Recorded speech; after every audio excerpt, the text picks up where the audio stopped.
Advocate Bhudev Mahananda का अभिवादन स्वीकार कीजिए। साथियों, आज भारत इतिहास का अहम दिन है, यानी आज 14 मई। आज भारत को एक दलित सीजीआई मिला। उनसे पहले भारत का फर्स्ट दलित सीजीआई केजी बालकृष्णन जी थे। वो फर्स्ट दलित सीजीआई भारत का था। अब सभी को पता है, जब भारत आज़ादी हुआ, भारत में कानून को लेकर गहमा गहमी चल रहा था। किसी को पता ही नहीं था भारत का भाग्य विधाता और भारत का कानून बनाने के लिए एक दलित ही कर सकता है। इसलिए बाबा साहेब अम्बेडकर का विद्वत्ता, बाबा साहेब अम्बेडकर का नॉलेज का सामने नतमस्तक होते हुए उस वक्त का तमाम लीडर उन्हें ही सौंपे भारत का कानून बनाने के लिए। आज ये भारत का कानून खड़ा होकर भारत का संविधान का रूप से 26 जनवरी 1950 से हर कोई भारतीयों को 140 करोड़ भारतीयों को समानता का कानून दे रहा है। लेकिन कानून चलाने वाली जो संस्था है, कार्यपालिका, न्यायपालिका, व्यवस्थापिका और प्रेस मीडिया, इनको मनोवादी का कब्जा के कारण आज भी लोगों को सही से कानून नहीं मिल रहा है। आज भारत को BR गवई के नाम पर एक सीजीआई मिला।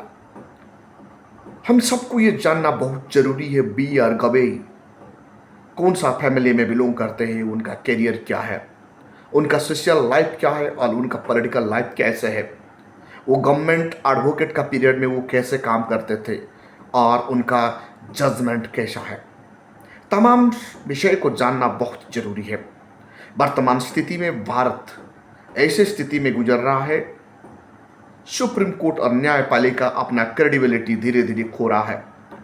ऐसे परिस्थिति में भारतवर्ष को संभालने के लिए, भारत का कानून को संभालने के लिए BR गवाई का हाथ में जो कार्यभार दिया गया है, ये कितना सही वक्त है और वो कैसे इनको तुलाएंगे, ये हमको जानना बहुत जरूरी है। और एक विषय है, भारत को फर्स्ट बुद्धिस्ट सीजीआई मिला और सेकंड दलित BR गवई जी सेकंड दलित सीजीआई बनते हैं और फर्स्ट बुद्धिस्ट सीजीआई है। वो एक बुद्धिस्ट फैमिली से बिलोंग करते हैं। यानी आज 14/5/2025 भारत का प्रेजेंट में भारत का प्रेसिडेंट महामहिम द्रौपदी मुर्मू जी ने उन्हें शपथ पाठ कराया। उनका शपथ उत्सव में prime minister of India, president of India, ex president of India, तमाम न्यायपालिका का जस्टिस, तमाम लोग का प्रेजेंट में आज सीजीआई के रूप में BR गवई ने अपना कार्यभार ग्रहण की है। आज एक्स सीजीआई भी उनका शपथ पीरियड में प्रेजेंट थे। सीजीआई BR गवई, आप सभी को पता है, सीजीआई बनने से पहले वो एक दिन पहले भारत का मीडिया को संबोधित करते हैं। ये कहते हैं रिटायरमेंट के बाद उन्हें कुछ नहीं चाहिए। यानी रिटायरमेंट के बाद जो लालसा है, पद का लालसा है, वो उन्हें नहीं चाहिए। देश के लिए समर्पित, देश के लिए डेडिकेट, ये सिर्फ बहुजन समाज का हाथ में है। बहुजन समाज एक डेडिकेट है, वो कभी भी देश का खिलाफ नहीं रहता, देश हित के लिए हर वक्त तत्परता है। आज तक ऐसा कोई भी सीजीआई ऐसे प्रेस मीडिया को ऐसे बात नहीं बताए जो बात सीजीआई BR गवई ने बताए। ये बताते हैं कि रिटायरमेंट के बाद कोई भी लाभदायक पोस्ट में वो नहीं रहेगा, क्योंकि सीजीआई ऐसा एक पोस्ट है जो भारत का सर्वोच्च पोस्ट है। उनके बाद और कोई दूसरा लाल सा पोस्ट लेना कानून के हिसाब से सही नहीं है। साथियों, भारतवर्ष जब भारत को आफत आता है, तब भारत को बचाने के लिए सिर्फ बहुजन समाज और दलित का लोग ही सामने आते हैं। ऑपरेशन सिंदूर में आपको पता है कैसे दो बेटियां, भारत का दो बेटियां भारत को बचाने के लिए कैसे सामने आए हैं, ये बात किसी को छुपा नहीं है। कर्नल सोफिया कुरैशी और कर्नल सिंह। कर्नल सिंह एक शेड्यूल कास्ट से बिलोंग करती है। कर्नल सोफिया कुरैशी अल्पसंख्यक कम्युनिटी में बिलोंग करती है। यानी ये कौम कैसे मजबूती का साथ देश को बचाने के लिए सामने आते हैं। जब आज़ादी हो गया भारतवर्ष और भारत को चलाने के लिए कानून जरूरत था, तब भारत मुसीबत में आ गया था। भारत को आज़ादी तो मिल गया था, लेकिन भारत को कैसे चलाना, भारत का अखंडता को कैसे कंटिन्यूटी करना, ये बात किसी को पता नहीं था। भारत का धुरंधर ढूंढ रहे थे भारत को बचाने के लिए कानून बनाने वाला। धरती का हर जगह में, हर कोना में ढूंढ रहे थे। तब भारत को बचाने के लिए एक मसीहा महान व्यक्ति का आविर्भाव होता है, वो डॉक्टर बाबा साहेब अम्बेडकर का रूप में। 2 साल 11 महीना 18 दिन का मेहनत के बाद 26 जनवरी 1950 में भारत को एक संविधान मिलता है, जो भारत का तमाम सिटीजन को समान अधिकार देता है। जब न्याय कार्यपालिका, व्यवस्थापिका और प्रेस मीडिया मनमानी करता है, सिटीजन का अधिकार को समाप्त करता है, तब चीफ जस्टिस बनकर और जुडिशियरी सुप्रीम कोर्ट उनका सुरक्षा देता है संविधान के। आज संविधान को सुरक्षा देने के लिए एक अंबेडकर का बेटा, बाबा साहेब अंबेडकर का वंशज भारत का सीजेआई बन गए हैं। आज 14 में आज ही उनको शपथ दिलाया गया है, बी.आर. गवई जी को। बी.आर. गवई जी का सामने क्या क्या मुसीबत है साथियों।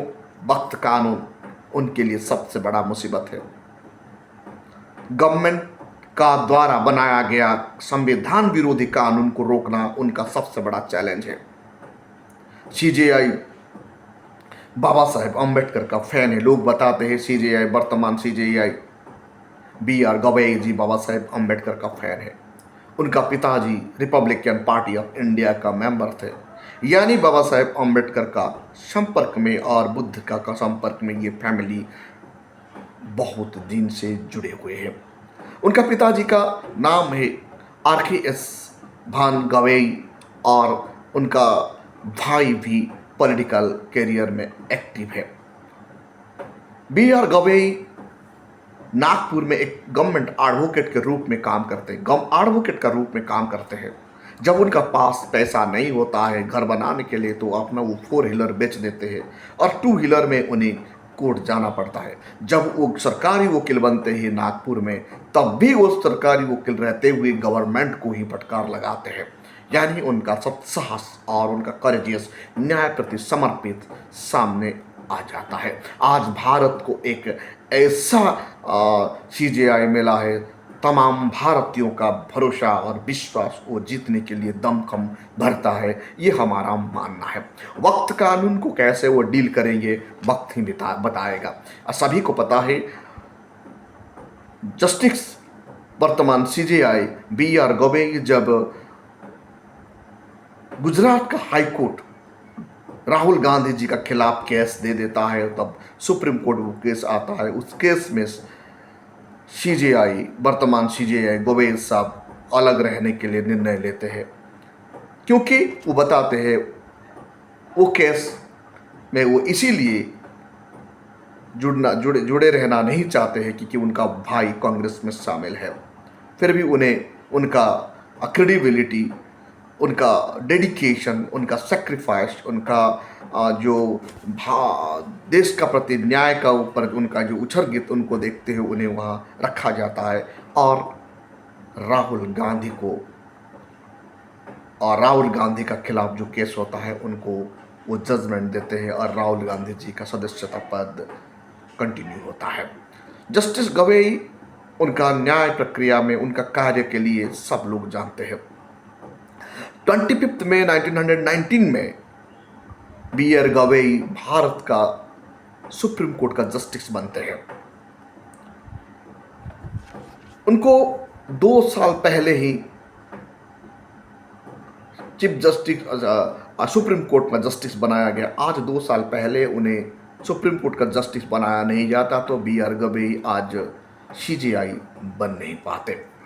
2003 में उन्हें पहला बार अतिरिक्त जज बनाया गया था महाराष्ट्र में और 2005 में वो परमानेंट जस्टिस बन जाते हैं।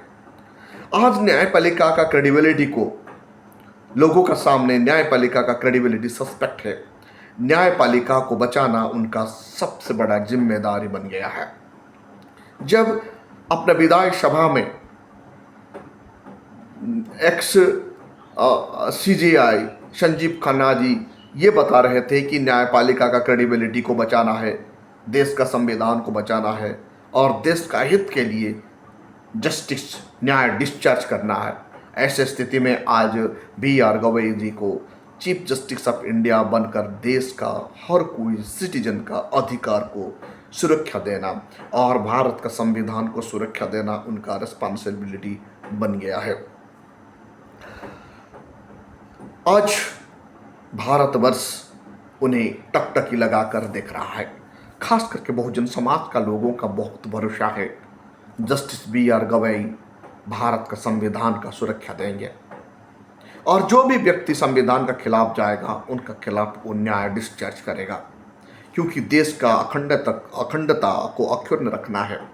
देश में आज जिसे परिस्थिति है, हिंदू मुस्लिम जो परिस्थिति हो रहा है उनको कंट्रोल करना है, देश का यूनिटी को बचाना है, देश का इंटीग्रिटी को बचाना है, ये सुप्रीम कोर्ट का जिम्मेदारी बन रहा है। क्योंकि कार्यपालिका और व्यवस्थापिका आज एब्सोल्युटली डिफॉर्म हो रहा है। कम्युनल टेंशन भारतवर्ष में ज़्यादा बढ़ रहा है। कम्युनल टेंशन को रोकने के लिए CJI का भूमिका ज़्यादा बढ़ जाता है। आप सभी को पता है justice Verma and justice Shekhar Yadav कैसे सुप्रीम कोर्ट को चोट दिए हैं। जस्टिस वर्मा का घर में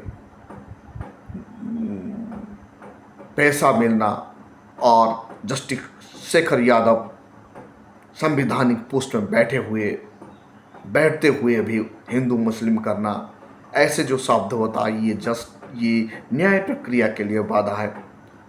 ऐसे परिस्थिति में जस्टिस BR गवई कैसे कार्य करेंगे वक्त ही बताएगा।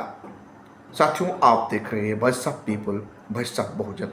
अभी तक आप हमारा चैनल को सब्सक्राइब नहीं किए तो काइंडली सब्सक्राइब कीजिए और बेल का आइकन जरूर दबाइए।